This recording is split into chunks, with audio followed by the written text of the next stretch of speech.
always told him that, to me, I'm trying to outdo Let's Dance. So, and he hated that. He hated me even saying it. I don't want to compete with myself, he would say. I'd say, yes, I do.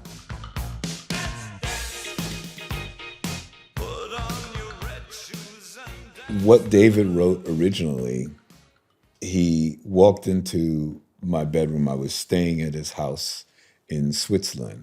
And frankly, I was asleep. And he walked into my bedroom and he says, "No, darling, I think this is a hit." And I went, "Oh, cool, man, let me hear it." And he starts playing something that's going like dun dun dun dun dun dun dun dun dun dun dun dun dun dun dun. Then he's playing it on a folk guitar, 12-string guitar with only 6 strings on it. Ding, ding, ding, ding, ding, ding. And I go, David, what do you call that? Let's Dance.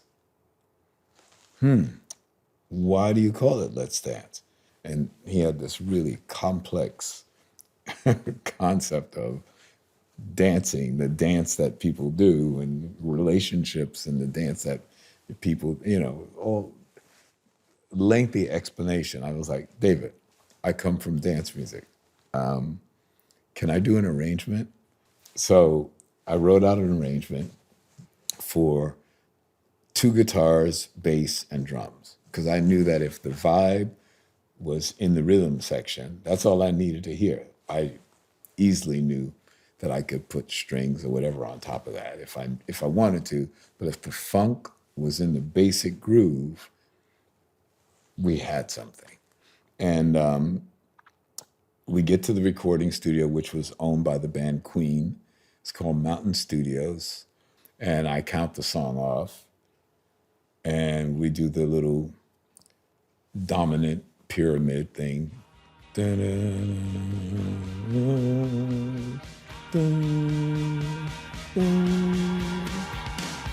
ding, ding, ding, ding.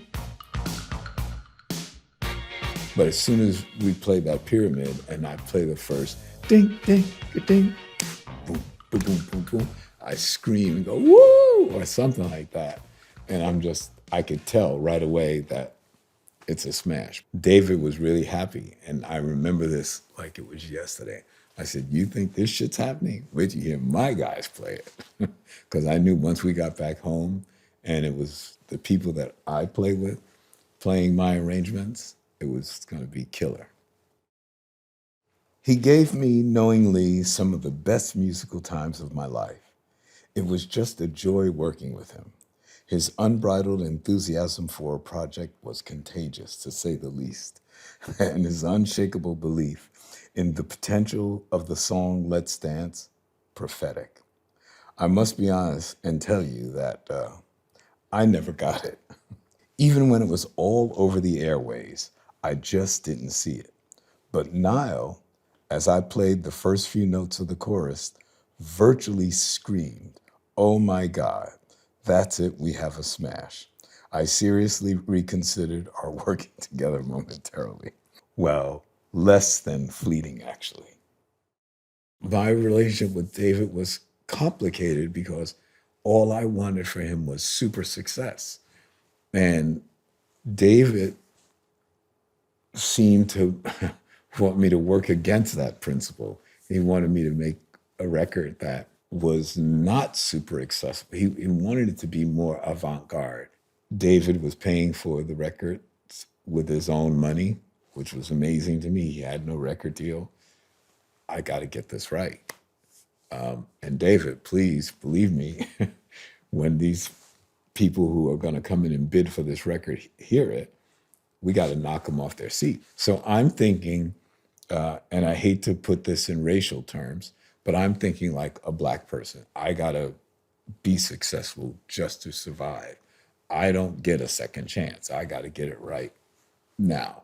When I was very young, and one of my jazz tutors told me the power of hit records and how a hit record speaks to the souls of a million strangers. And when he said that to me, he defined an artist. Like, I always thought that I was an artist until he said that. I said, oh, that's an artist. It's not me just trying to be the coolest guy in the room and appeal to 50 people doing like, oh, wow, nah, man, you're so cool. No, you could see from the text in that letter, even though Let's Dance was all over the world, right? The same thing that my teacher told me when he was describing what an artist is was the thing that one of the greatest artists was sort of denying, which is weird, right? Now, everybody in the world is loving your music, and that's the thing you like the least. And when we worked on Black Tie White Noise, which was originally titled The Wedding Album, he give me a song and I go, whoa, okay, let's do this. And he might say, well, no, this is not right. Let's keep it the way that I envision it. A little note I wrote to David. Dear David, I thought You've Been Around sounded a little bit dark originally. I took the liberty of making it a little brighter. I hope you like it this way. On what we call Song 2, I didn't do very much. It's sort of like The Clash's Magnificent Seven meets Dyke and the Blazers' Funky Broadway. What kind of brain is inside this head?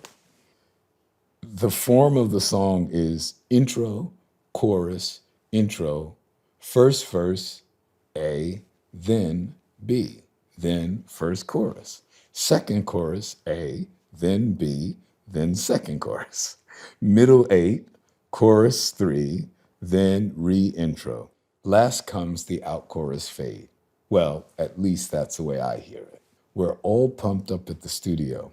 The music feels right to us. Talk to you soon. Love, Nile.